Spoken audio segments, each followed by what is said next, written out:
Gracias a Dios por ustedes, gracias a Dios porque ustedes vinieron a la iglesia. Fíjense que les voy a decir que así como ustedes son pequeños, algunos van creciendo muy rápido, ¿verdad?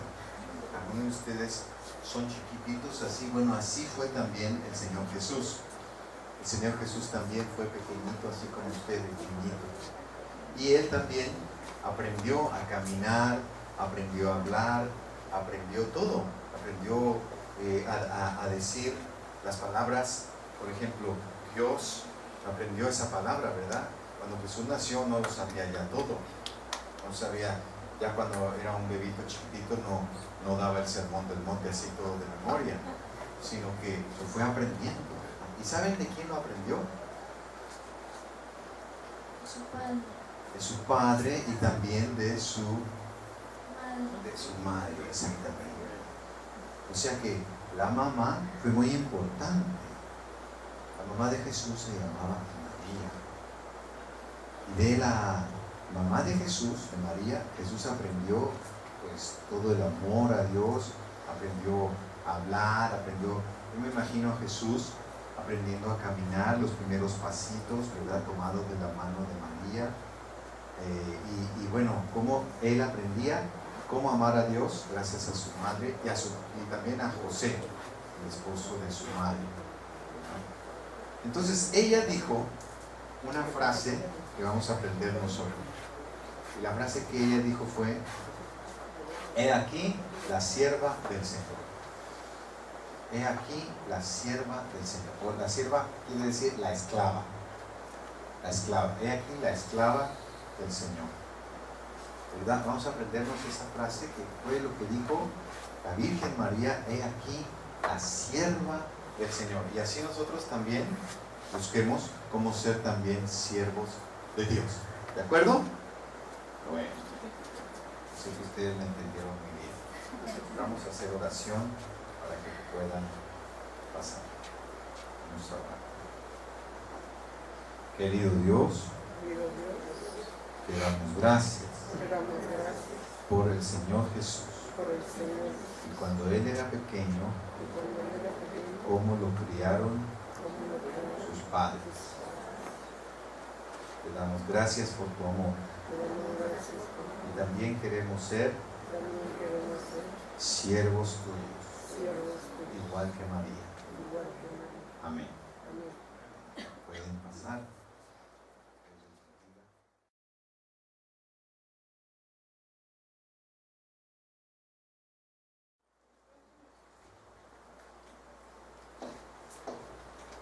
Les invito para abrir el Evangelio de Lucas en el capítulo 11 y leer los versículos 27 y 28.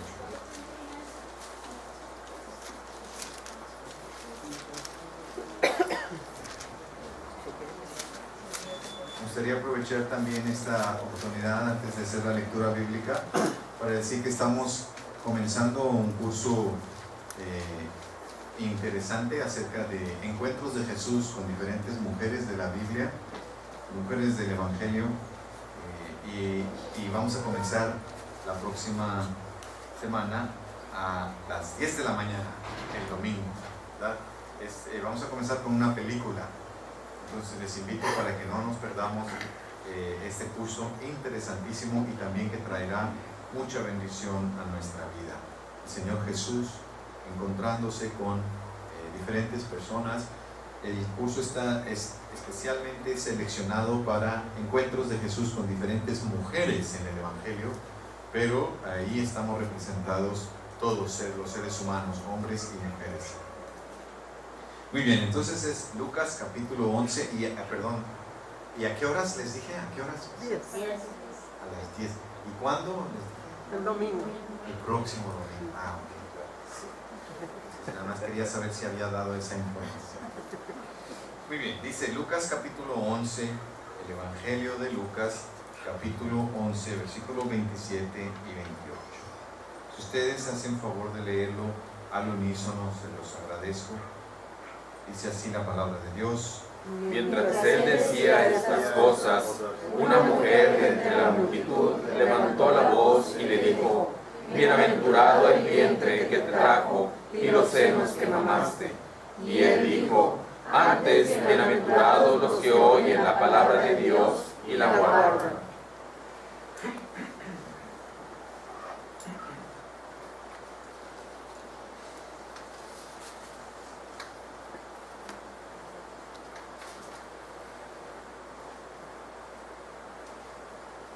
Creo en Jesucristo, su único Hijo, nuestro Señor.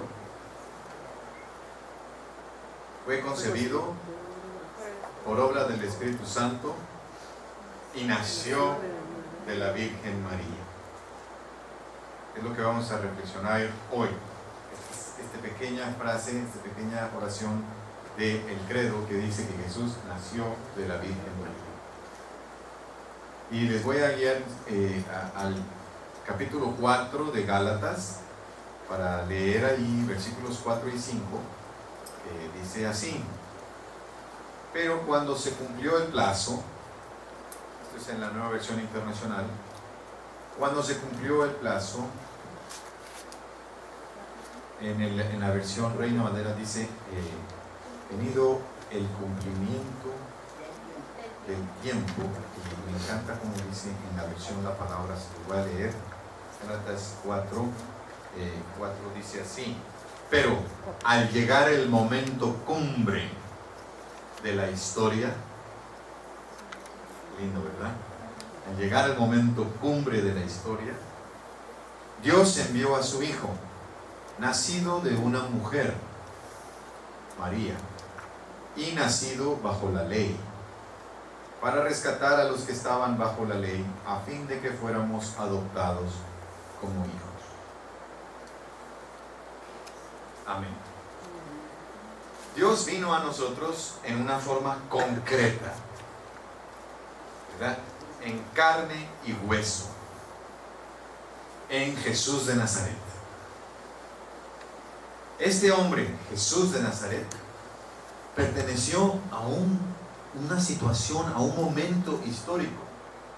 Él tuvo un medio ambiente cultural, un contexto específico. Jesús de Nazaret fue un judío que habitaba la provincia de Palestina en el primer siglo, hace 2000 años, ¿verdad? Que hablaba un idioma que era el idioma arameo, ¿verdad? Y que participaba plenamente de la identidad cultural de su pueblo. Él pues no estaba como un mensaje abstracto en las nubes, sino que era una persona concreta, como dije, de carne y hueso. El amor de Dios se expresa de manera concreta. Y yo creo no solo el amor de Dios, cualquier amor, para ser real, se tiene que expresar de manera concreta. Ahí dice el dicho: obras son amores y no buenas razones. No nada más se dice que se ama, tiene que actuar, ¿no? Entonces, debido a esa característica del amor, que no puede existir en el abstracto, ¿verdad? El amor no puede existir en el aire. Esa canción, Love is in the air. ¿Conocen esa canción? El amor está en el aire. Es una mentira. Muy peligrosa canción, ¿verdad? No se va a infectar de ese virus que anda en el aire. El amor está en el aire. No es cierto. No está en el aire. No puede estar en el aire. El amor más bien se concretiza. Tiene que encarnarse. ¿Cómo les puedo decir? No se trata solamente de buenos deseos o buenos conceptos. O se hace específico y concreto o no existe.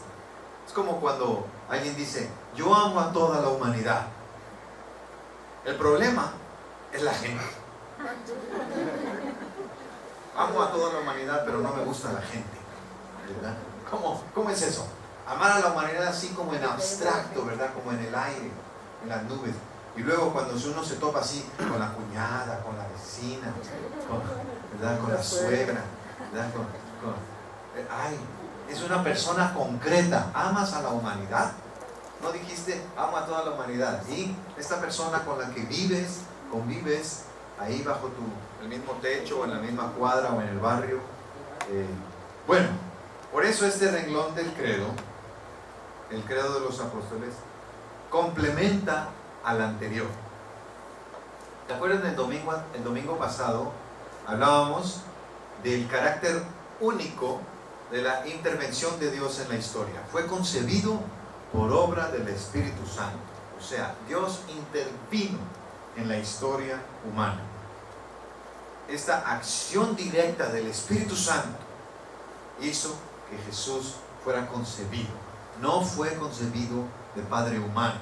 Es decir, Jesús no fue resultado de la evolución de su pueblo, así como, digamos, fue el producto natural de siglos y siglos de historia judía, y entonces se dio naturalmente un ser tan extraordinario como Jesús. No, Jesús más bien es esa roca del capítulo 2 del libro de Daniel, no cortada con mano humana, que cae sobre los pies de la estatua que soñó Nabucodonosor y que la derrumba toda, y de esa roca después surge un monte que es el reino de Jesús, y un monte que llena toda la tierra y cuyo fin nunca existirá, o sea, no tendrá fin, ¿verdad?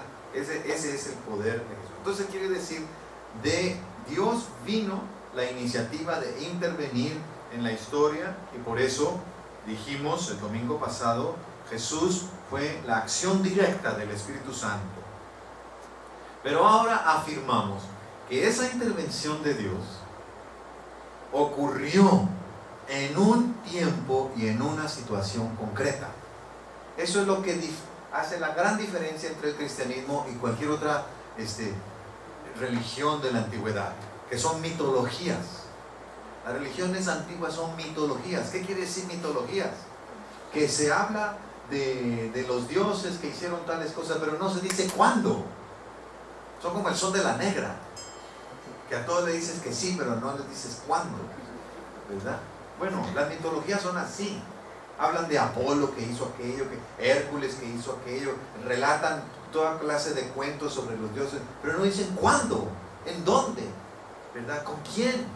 Es decir, con seres humanos, pues, concretos, que existieron, que digan, este fue la huella de Jesús, que pisó la arena de la playa del mar de Galilea.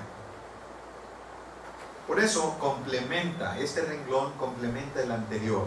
Estamos diciendo, sí, el Espíritu Santo actúa y actuó directamente en la concepción de Jesús, pero esa intervención de Dios ocurrió en un tiempo y en un lugar, ocurrió en una situación concreta, involucraba seres humanos concretos que tienen nombre y que tienen identidad. Tenía que ver con María, la de Nazaret, una muchachita que representa ella a todo el pueblo de Israel. Es decir, el contexto histórico y real, contexto real en el cual Dios manifestó su amor por la humanidad. Y bueno, para algunos tienen problema con este asunto de la elección. Y dicen, bueno, si Dios ama a toda la humanidad, ¿por qué eligió al pueblo de Israel? Y bueno, la verdad es que si no hay elección concreta, no existe verdadero amor, como ya expliqué. Si uno se la pasa diciendo, yo amo a toda la humanidad, pero no escoge a una para vivir con ella en fidelidad, en dignidad, en respeto, permanentemente, en las buenas y en las malas, para construir con esta bienaventurada la vida, la casa, la familia, entonces es mentira eso de que yo amo a toda la humanidad. Si no se concretiza con una personita con la que desarrollas la humanidad y el amor, ¿no? Entonces, eso en el caso de los que estamos casados. Es diferente para los que están solteros. Ellos tienen otro tipo de explicación, otro tipo de dimensión de lo que significa la concretización del amor.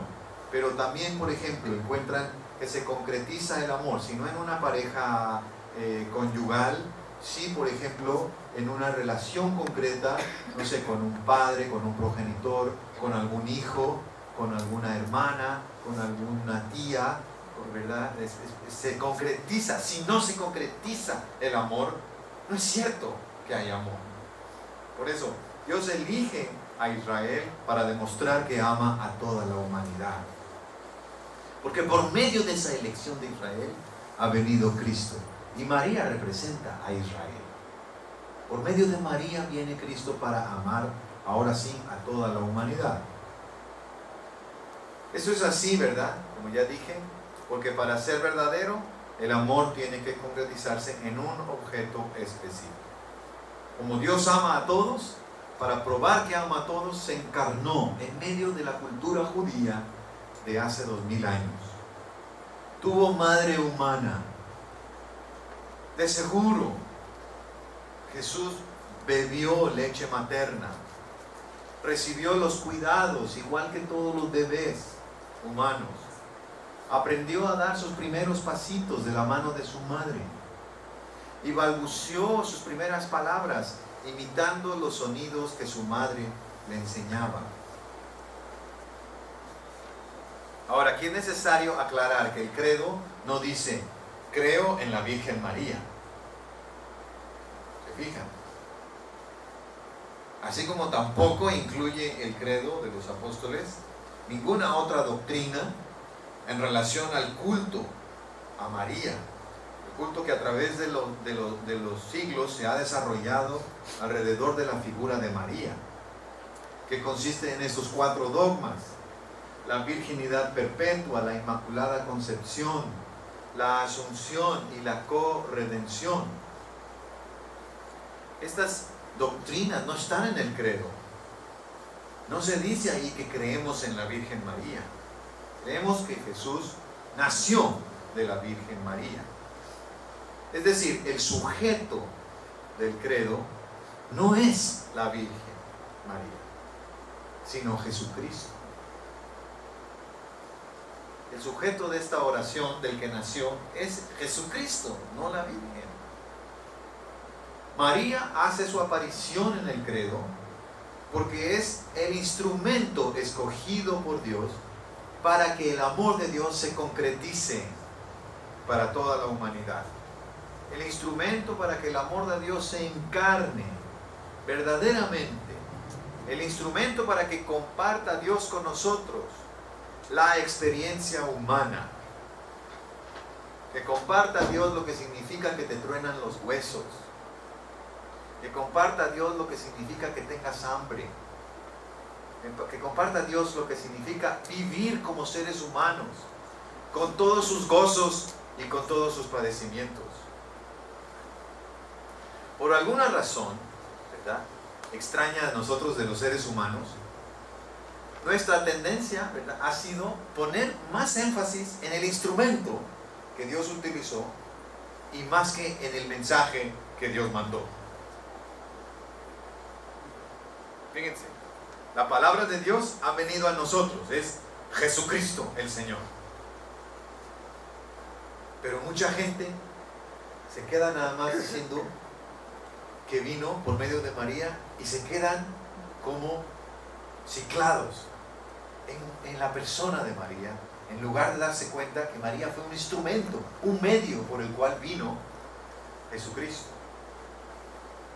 Cuando leemos un poema hermoso, normalmente nuestra reacción se concentra pues en lo que el poema nos ha hecho sentir, o en lo que el poema nos ha hecho pensar, ¿verdad?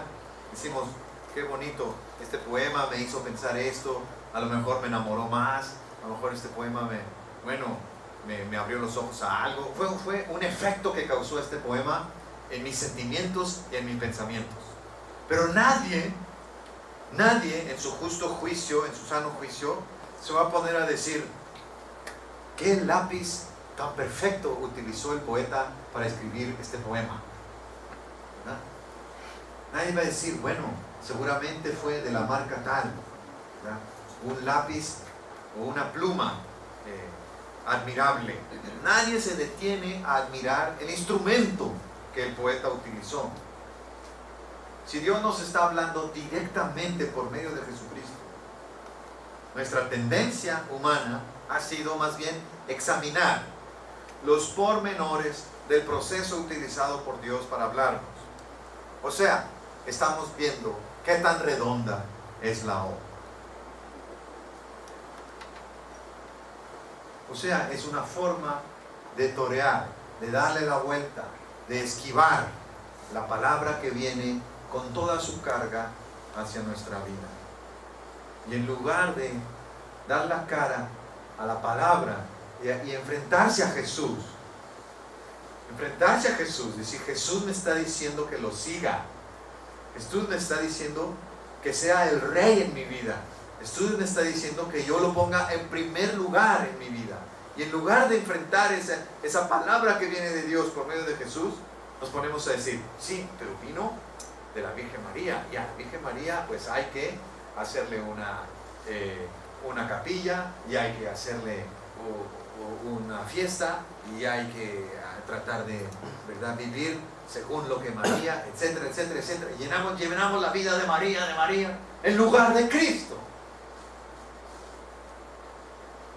Nos quedamos viendo qué hermoso es el lápiz que utilizó el poeta, en lugar de ver el tremendo poema que escribió ese poeta Dios. Cuando Jesús estaba enseñando, una mujer lanzó un grito y dijo, Jesús, bienaventurado el vientre que te tuvo, y bienaventurados los pechos de los que mamaste. Lanzó esa bienaventuranza específicamente para su madre. Podemos decir que esa fue como la primera alabanza a María que hubo allí en el Evangelio. Y Jesús respondió de una manera interesante. Dice, más bien dichosos, dice Jesús, los que oyen la palabra de Dios y la obedecen. ¿Ven cómo Jesús toma esa alabanza que iba dirigida a María y la mueve hacia todas las personas que de la misma manera que su madre María oyen la palabra de Dios, porque María la oyó, y la obedecen, porque ella también la obedeció. Pero así como María, nosotros también podemos tener esa bienaventuranza, podemos escuchar la palabra y hacer que la palabra produzca fruto en nuestra vida, igual que María. Es bien interesante en la historia del arte, a los que les gusta esto de las pinturas y todo eso, hay pinturas en la Edad Media que representaban la concepción de Jesús. Pero ustedes saben qué gran problema representar eso en una pintura. ¿Cómo representar la concepción de Jesús? Cuando llega el ángel y María escucha que el ángel le dice, hace un poquito de tiempo estábamos viendo una película preciosa y era exactamente esa escena, y esa escena está en la película que vamos a ver el próximo domingo a las 10, ¿verdad? Sí. Y miren, las pinturas, algunas pinturas de la Edad Media, a lo mejor si se pone a buscar ahí como dicen los chicos, googlealo, ¿verdad? Si lo googleas y vas a ver una imagen de lo que estoy hablando, representan a María con una tirita de papel o de texto de pergamino delgadita que le está llegando al oído, y está escrito algo en esa tirita de papel, ¿verdad? Entonces decían pues en la Edad Media que María concibió a Jesús por el oído, ¿verdad? Es decir, que la forma en que ella quedó embarazada fue escuchando la palabra de Dios y creyéndola y obedeciéndola. Me parece muy interesante, ¿verdad? Que así resolvían este asunto de por dónde fue que María quedó embarazada. Pues quedó embarazada por el oído. Ahí se las encargo.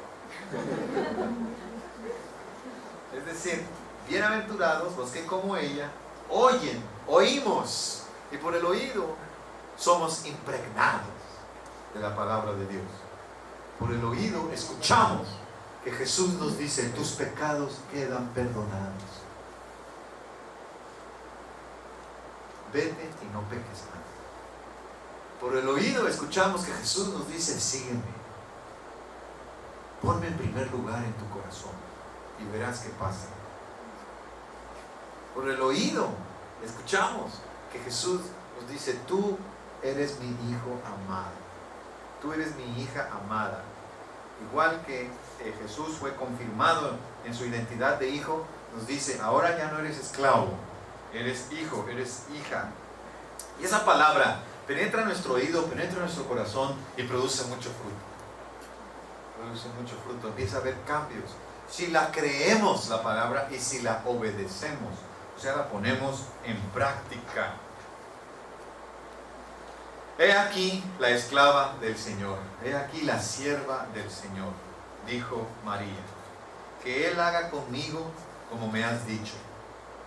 La palabra de Dios vino a María, ella la escuchó y la creyó. María, pues, es un ejemplo de fe y de confianza en Dios. A pesar del gran costo social, imagínense, quedar embarazada antes de juntarse con su esposo. Si es difícil el día de hoy, hace 2000 años era mucho más difícil para una muchacha enfrentar este costo social. Pero ella se puso totalmente en las manos de Dios. Y ahí viene la fuerza de los siervos. Cuando el siervo de Dios o la sierva se enfrenta a sus peores enemigos, fíjense, enemigos que pueden estar afuera o adentro, la fuerza para hacerles frente a esos enemigos viene del Señor a quien se sirve. He aquí la sierva del Señor, que dijo María, es una declaración de fuerza. Esta fuerza de la sierva le viene en virtud del Señor al que ella sirve.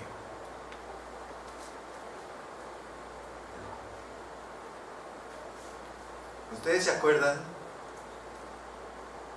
de El Señor de los Anillos? La Comunidad del Anillo, el primer libro, la primera película. Hay un episodio ahí en esa historia en que el grupo entra a una cueva, tienen que pasar por medio de una cueva, cruzar unas montañas.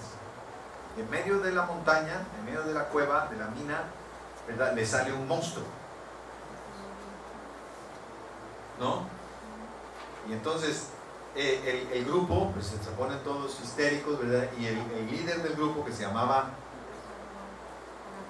Gandalf, ¿verdad? Gandalf, les dice: ustedes váyanse, este es un asunto mío, ustedes váyanse, yo me enfrento con este monstruo. Entonces puso la vara que traía, ¿verdad?, puso así en la tierra y le dijo: no vas a pasar, de aquí no vas a pasar, porque yo soy siervo de la luz que no se apaga. O sea, impactante que este personaje toma su fuerza para enfrentarse a ese monstruo, no de su propia fuerza, sino del Señor al que sirve. Así como María, nosotros también hemos de reaccionar así cuando nos enfrentamos a los riesgos que tiene la vida y especialmente a los riesgos que tiene el ministerio. Riesgos dentro y fuera, riesgos de cansancio, riesgos de desánimo, riesgos de enemigos, riesgos de obstáculos. ¿Cómo hacerle para vivir el ejemplo de esta mujer extraordinaria en mi propia vida? Y pensando en eso, yo estoy tratando de aplicar esa respuesta suya, aplicar la estrategia de María. Dite a ti misma: soy sierva del Señor. Dite a ti mismo: yo soy siervo del Señor. Mi fuerza para enfrentar a cualquier obstáculo no viene de mí misma, sino del Señor a quien yo sirvo. Mi fuerza para enfrentar a cualquier enemigo no es mía, es la fuerza del Señor al quien yo soy su siervo. Nunca se me olvidará esa reunión en la que me invitaron a asistir. Era una reunión de información sobre el Ministerio de Compañerismo Estudiantil. y había reportes de cómo va la obra evangélica en las universidades de todo el país. Cada testimonio de esos estudiantes de distintas partes de México iba reafirmando este punto. Los siervos y siervas de Cristo enfrentan desafíos de trabajo, pero los enfrentan con la fuerza de su Señor. Dios les llena de entusiasmo y trabajan impulsados por la convicción de ser siervos y siervas de propósitos mucho más altos y poderosos que ellos mismos. Cuando estaba yo en esa reunión escuchando esos testimonios conmovedores de sus relatos, de cómo enfrentando dificultades internas de la casa, de las situaciones, de los diversos contextos concretos en los que ellos están, yo iba pensando en lo grande que es el Señor, que realiza sus propósitos hermosos, realiza sus buenos propósitos de vida por medio de instrumentos tan sencillos. La Virgen María era una jovencita, no tenía grandes logros académicos, no tenía, yo creo, ni la secundaria terminada, no existía ni siquiera. Y los que están en secundaria dicen, Yubi, no había. No tenía riquezas, era pobre. Ella formaba parte también de una nación pobre y empobrecida por los grandes imperios que dominaban su mundo. Pero así, Dios la utilizó. Y qué gran obra realizó Dios por medio de ella, por medio de María. Así Dios nos puede usar también el día de hoy. Hermanos, nosotros honestamente estamos mucho mejor que María. Tenemos mucho más recursos de todo tipo. Estamos en una mucho mejor posición de todo tipo, en muchos aspectos. Y si Dios la usó a ella, nosotros también nos puede usar. Somos sus siervos y siervas. He aquí la sierva del Señor. Dios nos puede usar también para que su palabra llegue al mundo, al menos aquí, a esta colonia. Así como María, nosotros somos siervos y siervas del gozo. Nuestra patrona es la paz y el amor. Somos siervos del amor. Trabajamos, estamos en la nómina de la paz. Somos sus empleados, somos sus esclavos. Trabajamos para los propósitos del gozo, de la alegría, de la paz y del amor. En esa reunión famosa que les digo del compañerismo estudiantil, mientras los muchachos y muchachas pasaban y compartían sus testimonios, me puse a escribir un poema. Dice así: soy un siervo del eterno fuego excelso, y me impulsan los poderes de la nueva creación. Yo he visto cómo la alegría irrumpe, el amor transforma y reina victoriosa la paz. Y no hay nadie, y no hay ninguna fuerza que me impida ministrar a mi Señor de poder, que en la cruz, de par en par, abierto el pecho, comenzó la inundación de la justicia sin fin. Llevo en mí los genes de la nueva vida, la que abre los sepulcros con la resurrección. Soy un siervo de las fuerzas que transforman y que curan y enderezan a todo hombre y mujer. No podré dejar de amar, aunque quisiera.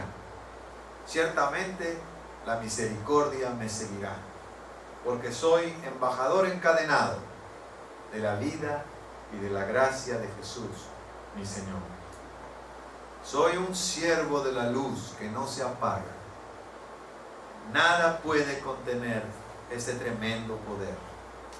Y mis manos, mis palabras y mi fuerza pertenecen a la causa de la paz y del amor. Que Dios nos permita ser una comunidad pequeña y sencilla de siervos y siervas suyas. Amén.